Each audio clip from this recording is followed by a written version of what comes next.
모든 관계의 비극은 기대에서 시작된다. 우리는 남에게서 기대한 만큼 실망하고 그 실망이 쌓일수록 관계는 멀어진다.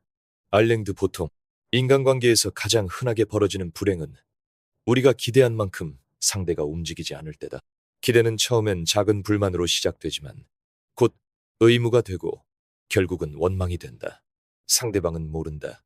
내가 얼마나 속으로 계산하며 지켜보고 있었는지를. 내가 해준 만큼, 내가 생각한 만큼 그가 움직이기를 바랐다는 걸. 한 어머니가 있다. 아들에게 늘 정성을 다했다. 힘든 살림에도 돈을 모아 학원도 보내고 도시락도 빠짐없이 쌌다. 하지만 시간이 흐른 후 아들은 전화 한 통조차 제대로 하지 않는다. 어머니는 말한다. 나는 다 해줬는데. 하지만 그 다는 어머니의 기준이다. 아들은 그것이 사랑이었는지 기대였는지 몰랐다. 그렇게 마음에 골이 생긴다. 주고도 섭섭하고 받아도 부담스러운 마음의 거리. 기대하지 말고 바라보라. 법정 스님, 불교에서는 기대를 집착의 씨앗으로 본다. 무언가를 바라는 마음은 그것을 잃었을 때의 고통을 함께 품고 있다. 관계도 마찬가지다. 바라봄은 있는 그대로를 인정하는 태도고 기대는 내 뜻대로 바꾸고 싶은 욕망이다. 바라보는 사랑은 평온하고 기대하는 사랑은 불안하다. 한 노부부가 있다. 남편은 말수가 없고 표현도 없다. 아내는 젊은 시절 내내 그의 무뚝뚝함에 속상해했다. 하지만 나이가 들어 아내는 어느 날 문득 안다. 남편이 매일 아침 자신보다 먼저 일어나 밥솥에 손을 얹고 온기를 확인해 주었다는 걸. 기대를 내려놓은 뒤에야 보이는 것들이 있다. 진심은 소리 없는 행동 속에 있다는 걸. 사람은 자신이 원하는 만큼이 아니라 상대가 줄 수 있는 만큼만 준다. 아우구스티누스. 우리는 자꾸만 자신이 어떤 존재인지 잊는다. 내가 얼마나 부족하고 누군가에겐 실망의 대상이었을 수도 있다는 것. 내 기대를 채우지 못한 그 사람을 탓하기 전에 나는 누군가의 기대를 채워주지 못한 적은 없는지를 떠올려야 한다. 한 중년 남성이 있었다. 친구와의 모임에서 늘 서운했다. 자신은 생일마다 연락도 하고 밥도 사고 선물도 챙기는데 친구는 아무것도 하지 않는다. 그 서운함을 말하지 못하고 쌓다가 어느 날 갑자기 연락을 끊었다. 몇 년이 지나 친구의 장례식에서야 그는 알게 됐다. 친구는 말기암 투병 중이었다. 관계에서 중요한 건 표현보다도 이해일 때가 많다. 이해는 속도를 늦추고 오해는 속도를 앞당긴다. 기대하지 않는다는 건 무심함이 아니라 자유롭게 한다는 뜻이다. 에크하르트 톨레. 누군가에게 기대를 거두는 건 무관심해서가 아니다. 오히려 온전히 사랑하기 위해서다. 그 사람이 어떤 모습이어도 그대로의 그를 받아들일 수 있을 때 비로소 관계는 편안해진다. 네가 나를 이렇게 해주면 좋겠어가 아니라 너는 그런 사람이구나 라고 말할 수 있어야 한다. 아이를 키우는 부모가 그렇다. 처음에는 아이에게 바란다. 좋은 성적, 착한 말, 바른 행동. 그러나 시간이 지나면 안다. 아이는 내가 설계한 삶을 살아야 할 이유가 없다. 아이는 아이의 방식으로 세상을 배운다. 그걸 인정할 때 부모는 아이에게 진짜 자유를 주는 것이다. 기대하지 않을수록 관계는 선물처럼 다가온다. 장자크 루소. 기대는 의무감을 만든다. 그런데 사람은 의무보다는 기쁨으로 움직일 때 훨씬 오래 머문다. 선물은 계산하지 않는다. 이만큼 했으니 이만큼 받아야 해라는 계산이 사라지면 우리는 상대의 진심을 더 잘 느낀다. 상대가 조금 더 웃어주는 것만으로도 감사할 수 있고 함께 있는 시간 자체가 소중하게 느껴진다. 하루하루를 아내와 함께 살아가는 한 노인이 있었다. 아내는 치매를 앓았다. 이름을 잊고 식사도 잊고 심지어 남편의 존재도 잊었다. 하지만 노인은 매일같이 말없이 손을 잡아주었다. 누군가가 물었다. 그분은 당신을 알아보지 못하는데 왜 그렇게까지 하세요? 노인은 대답했다. 그 사람이 나를 몰라도 나는 그 사람을 아니까요. 이것이 사랑이다. 기대를 걷어낸 그 자리에서 피는 아주 단단하고도 고요한 감정. 그렇게 우리는 관계의 본질을 다시 배운다. 상대를 바꾸려 하지 않고 다만 곁에 있는 것. 나도 언젠가는 누군가의 기대를 채워주지 못할 테니까. 그때를 위해서라도 지금 나는 조금 더 너그러워야 한다. 관계의 무게는 내가 걸어놓은 기대의 크기만큼 무겁다. 풀이들이 흰이 채 기대는 묶는다. 바라보면 놓아준다. 관계를 가볍게 만들고 싶다면 내 기대를 먼저 들여다보자. 이 말은 곧 자기 성찰이다. 타인을 바라보기 전에 나를 먼저 비춰보는 일. 이 거울 앞에 서지 않으면 관계는 계속 삐걱댄다. 마치 뿌리 깊은 나무는 바람에 흔들려도 부러지지 않듯이 자기 자신을 깊이 들여다본 사람만이 타인의 흔들림을 견딜 수 있다. 그래서 성찰은 곧 사랑의 시작이기도 하다. 기대 대신 이해를, 요구 대신 공감을. 달라이라마. 우리는 너무 쉽게 왜 저럴까라고 묻는다. 그런데 질문을 바꾸면 삶도 바뀐다. 무슨 일이 있었을까? 라고 묻는 순간 우리는 상대의 마음으로 들어가기 시작한다. 이 질문 하나가 관계를 살린다. 한 지인이 있었다. 늘 짜증을 내고 부정적인 말만 하는 사람. 대부분의 사람들은 그를 피했다. 하지만 단 한 사람이 그 사람, 요즘 어머니가 위독하시대요 라고 말했다. 그 순간 모든 평가는 멈췄다. 우리는 타인의 사정을 모른 채 너무 많은 판단을 내린다. 그래서 공감은 판단을 멈추는 순간에 시작된다. 가장 위험한 말은 나는 원래 이런 사람이야이다. 자기 자신에게 솔직해지는 순간 변화는 시작된다. 칼융. 많은 사람들은 스스로를 있는 그대로 받아들이는 것이 자기애라고 믿는다. 그러나 그 말에는 종종 회피와 고집이 숨어 있다. 나는 원래 이런 사람이니까 고치지 않겠다는 선언. 솔직함이 아니라 정체된 방어다. 인간은 변할 수 있다. 아니, 계속해서 변하고 있다. 문제는 내가 나 자신에게 변화의 가능성을 열어주지 않을 때다. 한 중년 남성이 있었다. 늘 고집이 세다는 말을 들었다. 사람들과 부딪히고 회식 자리에서 의견 충돌이 잦았다. 그는 말했다. 난 원래 말이 직설적이야. 솔직해서 그래. 그런데 어느 날 아들이 조심스레 말했다. 아빠, 그래서 사람들이 상처받아. 솔직한 게 아니라 무례한 거야. 그제야 그는 자신이 진실을 말한 게 아니라 감정을 뿌렸다는 걸 깨달았다. 자기 자신을 변명 삼아 타인을 찌르고 있었던 것이다. 성장은 익숙한 나로부터 멀어지는 일이다. 하라다 다이죠. 익숙한 나라는 건 반복된 습관과 경험이 만들어낸 이미지일 뿐이다. 진짜 나는 거기에 갇혀 있지 않다.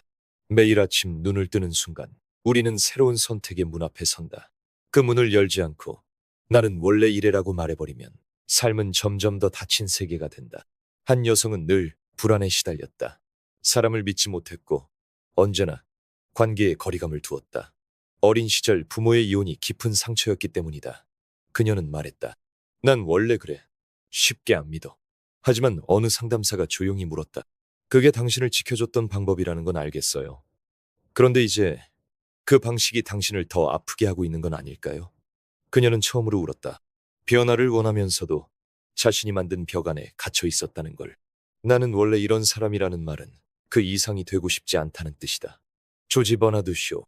우리는 누구보다 자기 자신을 잘 안다고 믿지만 사실 가장 모르는 존재이기도 하다. 왜냐면 우리는 자신에게 익숙한 감정, 익숙한 반응만을 반복하기 때문이다. 변화는 익숙함을 떠나는 용기에서 시작된다. 지금까지 나였던 사람을 내려놓는 일이기에 아프고 어색하다. 하지만 그걸 넘어서야 새로운 내가 기다리고 있다. 비유하자면 늘 한 길로만 다니던 사람이 있다. 그 길은 익숙하다. 어디에 돌이 있는지, 어디에서 물이 고이는지도 안다. 그런데 그 길은 너무 좁고 이미 막다른 곳에 이르렀다. 그는 멈춰서야 한다. 그리고 아무도 가지 않은 들판을 바라보며 두려움을 삼켜야 한다. 왜냐면 거기에 진짜 인생이 있기 때문이다. 진짜 나를 만나는 순간은 가장 낯선 나를 받아들일 때 온다. 시몬 베유. 진정한 자기 성찰은 내가 어떤 사람인지보다 내가 어떤 사람이 될 수 있는지를 묻는 일이다. 그리고 그 물음은 내가 했던 실수와 부족함을 직면하는 데서 시작된다.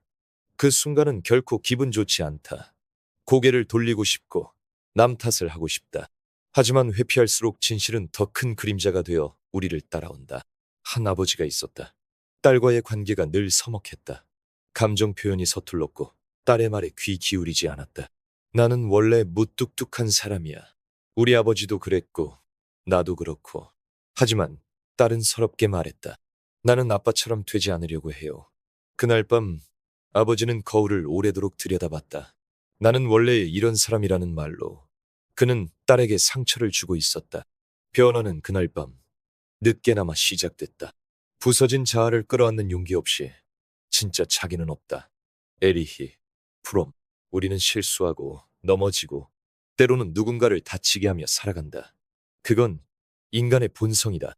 하지만 중요한 건 그 실수 앞에서 우리가 어떤 태도를 갖느냐는 것이다. 나는 원래 이런 사람이라고 말하는 순간 우리는 성장의 기회를 걷어찬다. 반대로 나는 달라질 수 있다고 말하는 순간 삶은 열리기 시작한다. 예를 들어 평생 남탓만 하며 살아온 사람이 있다. 잘 안 되는 일이 생기면 언제나 환경이나 사람 탓이다. 하지만 어느 날 그는 너무도 큰 실패 앞에서 무릎을 꿇게 된다. 그리고 처음으로 자기 자신에게 묻는다. 혹시 내가 틀린 건 아닐까? 그 물음 하나가 그를 완전히 바꿨다. 그는 처음으로 자신을 비춰보았고 이전보다 훨씬 단단한 사람으로 거듭났다. 변화를 거부하는 사람은 나이를 먹는 만큼 과거에 갇힌다. 마르쿠스 아우렐리우스. 나이가 들수록 변화를 두려워하는 경향이 커진다. 이미 쌓아온 이미지, 익숙한 관계, 안정된 습관들이 우리를 지탱해주는 것처럼 보인다. 그러나 그 안에 머무는 순간 우리는 더 이상 성장하지 않는다. 몸은 나이를 먹고 마음은 멈춘다. 진짜 늙음은 변화의 가능성을 포기하는 데서 시작된다. 어느 노인은 퇴직 후 늘 같은 사람들과 같은 이야기만 반복했다. 과거의 성공, 젊은 시절의 무용담. 그러나 다른 한 노인은 악기를 배우고 손주에게 SNS 쓰는 법을 배우며 하루를 보냈다. 두 사람의 얼굴에는 같은 주름이 있지만 삶의 온도는 달랐다. 전자는 과거 속에 살고 있었고 후자는 지금 이 순간을 살아가고 있었다. 나는 원래 이런 사람이야 라는 말은 스스로에게 건 거짓말이다. 그 말은 변하고 싶지 않다는 뜻이고 그 안에는 두려움이 있다. 하지만 두려움은 피할수록 커지고 마주할수록 작아진다. 진짜 나는 언제나 내 안에 조용히 기다리고 있다. 나를 변하게 할 수 있는 단 한 사람은 결국 나 자신뿐이다. 남들이 뭐라 하든 결국은 내가 나를 잃는 순간 무너진다. 다른 사람의 생각대로 사는 순간 당신은 스스로를 배신하고 있는 것이다. 스티브 잡스. 사람들은 늘 말한다. 너답게 살아야 해. 하지만 정작 그 말은 쉽지 않다. 너답게 살아가려면 세상의 소리보다 내 안의 소리에 귀 기울여야 한다. 그런데 세상은 너무 시끄럽다. 남들의 시선, 기준, 평가, 기대. 그 눈빛과 말 한마디에 마음이 휘청인다. 그래서 우리는 자꾸만 물어본다. 내가 잘하고 있는 걸까? 이렇게 해도 될까? 하지만 그 질문은 사실 남들이 뭐라 할까? 함들의 다른 말일 뿐이다. 한 젊은 여성이 있었다. 그림을 그리고 싶었지만 부모는 안정적인 직장을 원했다. 결국 그녀는 대학을 졸업하자마자 공무원이 됐다. 매일 같은 자리에서 같은 일을 반복하며 조금씩 병들어갔다. 그녀는 말했다. 나는 매일 나를 배신하고 있어요. 결국 몇 년 후 그녀는 사직서를 냈다. 그리고 스스로에게 처음 물었다. 내가 진짜 원하는 건 뭐지? 그 질문 하나가 그녀의 삶을 다시 썼다. 진실한 삶은 타인의 기대가 아니라 자기 자신과의 약속에서 시작된다. 장 폴 사르트르. 우리는 살아가며 수많은 가면을 쓴다. 좋은 딸, 괜찮은 직장인, 착한 사람. 이 가면들은 때로 우리를 보호해준다. 하지만 오래 쓰고 있으면 어느 순간 진짜 얼굴이 뭔지 모르게 된다. 그리고 그런 삶은 공허하다. 나를 잃어버린 관계, 나를 포기한 선택은 결국 내 안에 깊은 균열을 만든다. 어느 날 한 노인이 상담실을 찾아왔다. 평생 가족을 위해 헌신했고 한 번도 자신의 욕망을 드러낸 적이 없었다. 그는 말했다. 내가 하고 싶었던 게 뭔지 이제는 생각도 안 나요. 그는 착한 남편, 좋은 가장으로 살아왔지만 정작 자신의 삶은 비어 있었다. 결국 말년에 그는 자신의 인생을 허락받지 못한 사람처럼 느꼈다. 다른 이들이 당신을 어떻게 보는가는 중요하지 않다. 당신이 스스로를 어떻게 바라보는지가 전부다. 세네카. 우리는 타인의 시선이 내 삶을 결정짓는다고 믿는다. 그래서 SNS에 올릴 사진을 고를 때도, 옷을 입을 때도, 심지어는 진로를 선택할 때도 무의식 중에 남을 의식한다. 하지만 정작 남들은 우리를 그렇게까지 오래 보지 않는다. 오히려 우리는 타인의 시선을 상상하며 스스로를 옥죄다. 그게 반복되면 내 안의 나를 억누르게 된다. 한 청년이 있었다. 그는 늘 성공한 사람으로 보여야 했다. 비싼 시계, 좋은 차, 화려한 삶을 보여주며 스스로를 증명하려 했다. 하지만 밤마다 그는 무너졌다. 진짜 자신은 너무 외롭고 두려운 사람이었기 때문이다. 그는 결국 심리 상담을 통해 고백했다. 나는 남들이 기대하는 나를 연기하느라 내가 누구였는지를 잊었어요. 자기 삶의 중심에 타인을 둘 때 인생은 흔들리기 마련이다. 에픽테토스. 어떤 사람은 평생 남의 말에 휘둘린다. 그건 너무 튀어. 그렇게 해도 성공 못해. 사람들이 널 어떻게 생각하겠니? 그 모든 말들은 무심한 듯 하지만 깊은 흉터를 남긴다. 그 흉터 위에 우리는 수능을 쌓고 점점 내면의 소리를 지운다. 하지만 삶은 수능으로는 사라지지 않는다. 수능은 생존은 가능하게 해줄지 몰라도 의미를 주진 못한다. 예를 들어 한 여성이 있었다. 50대 중반, 가정을 위해 평생을 헌신했다. 어느 날 거울을 보며 문득 생각했다. 이건 누구의 인생이지? 그녀는 잘 살았고 잘 참았다. 하지만 단 한 번도 자기 삶의 방향을 스스로 정해본 적은 없었다. 그렇게 평생을 타인의 지도 위에서 걸어온 것이다.